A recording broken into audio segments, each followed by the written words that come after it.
Pemirsa, dalam perkembangan kasus Al Zaitun, polisi mengenakan beberapa pasal yang dipakai untuk menjerat Panji Gumilang, pemimpin pondok pesantren. Nah, Barreskrim Polri sudah menaikkan perkara dugaan penodaan agama yang menjerat Panji Gumilang ke tahap penyidikan. Panji diperiksa atas tuduhan pasal penodaan agama sebagaimana pasal 156A KUHP. Nah, lalu jika Anda melihat data di sebelah saya, pemirsa, kami akan punya data. Berikut adalah pasal-pasal atau yang kemungkinan akan menjerat. Ini bisa di zoom in sebelah sini. Jadi jika Anda melihat data di sebelah saya ini, ada pasal-pasal lain yang kemungkinan juga akan dipaksa untuk menjerat Panji Gumilang. Ada penambahan Undang-Undang ITE karena diduga penyebaran berita bohong atau hoax. Pasal tambahan ini disangkakan setelah gelar perkara tambahan. Gelar perkara tambahan ini dilakukan karena penyidik menemukan ada unsur pidana yang lain. Nanti poin ini akan kita dalami di slide berikutnya ya.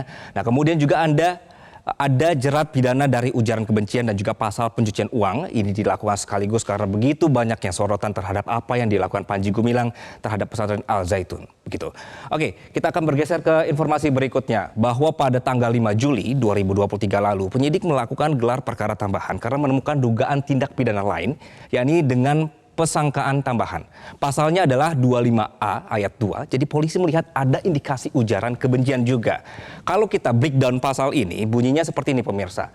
Oke, setiap orang yang dengan sengaja ini tanpa hak menyebarkan informasi yang ditujukan untuk menimbulkan rasa kebencian atau permusuhan individu dan atau kelompok masyarakat tertentu berdasar atas suku, agama, ras, dan antar golongan atau SARA sebagaimana dimaksud dengan pasal 28 ayat 2 ini dipidana dengan penjara paling lama 6 tahun atau denda paling banyak 1 miliar rupiah. Kita akan melihat perkembangan nanti dari pasal ini berkenaan dengan adanya ujaran kebencian ya. Tapi yang jelas sampai saat ini adalah sudah jelas ada poin penodaan agama, kemudian juga poin soal ujaran kebencian dan juga berita bohong.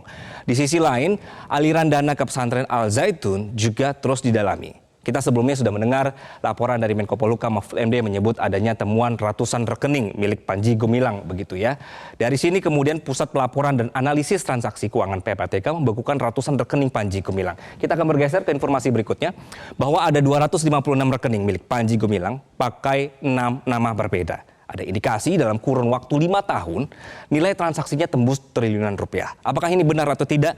Inilah yang menjadi tugas polisi nantinya untuk pendalamannya. Sehingga Polri membentuk tim dan menggandeng PPATK untuk menelusuri aliran dana transaksi yang mencurigakan di rekening Panji Gumilang. Diperiksa semuanya. Nah, kemudian pemirsa, kita akan bergeser selanjutnya. Pekan ini Anda ingat, kita disajikan tontonan bagaimana semua pihak sepertinya gemas sekali ingin menjerat pimpinan Al Zaitun Panji Gumilang ya. Ada yang merasa kok lama sekali sih prosesnya, padahal bukti video sudah banyak, kenapa pemerintah diam aja melihat ajaran sesat, begitulah berbagai komentar publik lainnya. Ketika semua rame-rame menyerang Panji Gumilang, ratusan wali santri Al Zaitun justru melaporkan balik pihak yang laporin Al Zaitun ke polisi. Ada lebih dari 113 wali santri Ponpes Al Zaitun melaporkan Ken Setiawan selaku pendiri Negara Islam Indonesia Crisis Center yang sebelumnya mengatakan Ponpes Al Zaitun memperbolehkan zina asalkan membayar tebusan 2 juta rupiah begitu. Nah, kuasa hukum wali santri Ponpes Al Zaitun Sukanto ini melaporkan Ken karena dianggap melakukan penistaan, berita bohong, dan pemberitaan yang menimbulkan keonaran.